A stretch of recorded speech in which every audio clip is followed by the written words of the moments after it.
Hi everybody. So I have been working on a pair of toppers and this has taken a long time. So we're actually glad that we're kind of coming in the middle.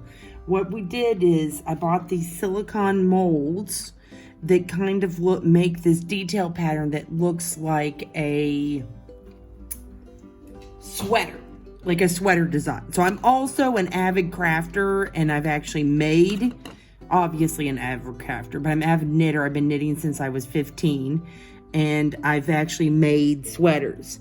So what you do with these, I'm going to demonstrate how to use the silicone mold to make something. And then while it's curing in the UV, I'm going to demonstrate this and just be placing it. So what you take is your color, and I picked different ones. There's just different patterns on here. So like a middle-sized sort of cable weave. And I took off just a little bit of the gel polish because I don't want it to bleed too much, and you just kind of carefully dab it into place. It's just like dot, dot, dot, dot, dot. So you're just dabbing along into these ridges. Now, I've been doing this sweater in the same color. I think it would be intriguing to do like a lighter color over a darker color, but I think it would be very, very hard to do because you would have to only get the ridges in, and so you'd have to scrape everything, maybe put a clear. It's possible, but right now I'm satisfied with doing a color. Now also I want you guys to know that I've done this on my nails. I like this effect a lot, and it looks better in light colors. Dark colors, the detail doesn't show up. And additionally, I'm going to do it in matte. Now, I just kind of toss that a few times. Good.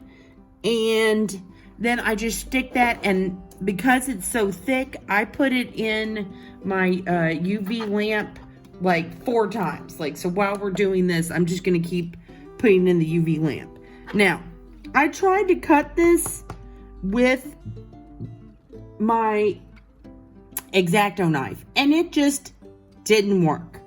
It just wasn't cutting well, and it just was a mess. So what I ended up doing is kind of like figuring out where to place it. Like, I was like, okay, there's a good, and then just taking my scissors and cutting it and having the right size. So my plan is, now I've cut all the major pieces, is I'm going to put just some damp, a little bit of clear polish dampness, and then carefully put all of these back into place and line everything up.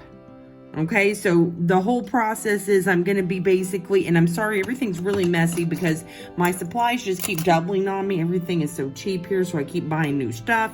But I've ordered some shelving to basically organize everything, so hopefully it'll calm down. So basically, I'm going to take all these pieces off, put on a thin layer of gel, and then start carefully placing. I might even just do like a dot at a time and use my UV little wand light to cure as I go as it's placed, so I don't knock it when I put it in the UV machine, which I think is a good idea. This is the first time I've tried this, and I'm very excited about the effect, but I do think it's going to be complex. All right, so I'm going to switch this into high speed now because this is going to take a while.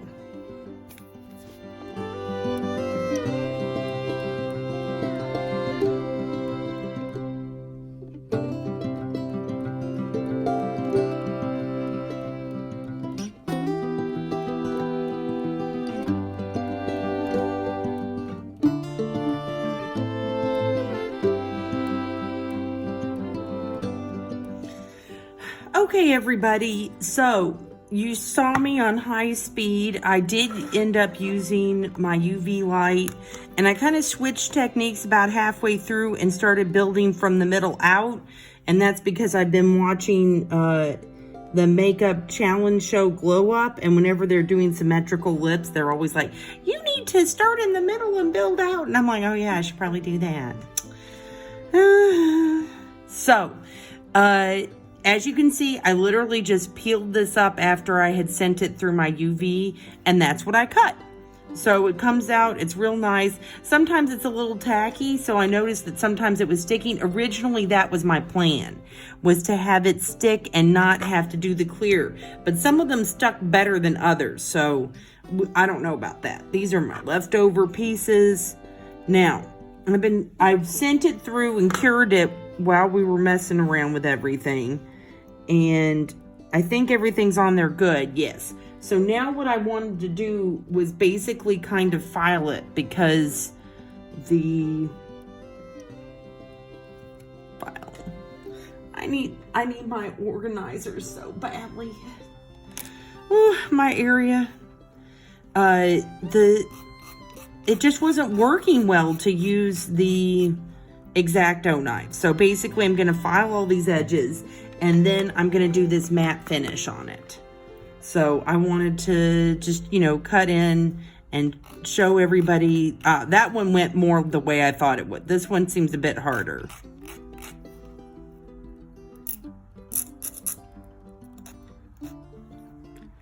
I might even try to cut them a little bit, trim them with my scissors. Especially this hard one. I don't know why that's so hard. Yeah. Before filing, just to make my life easier.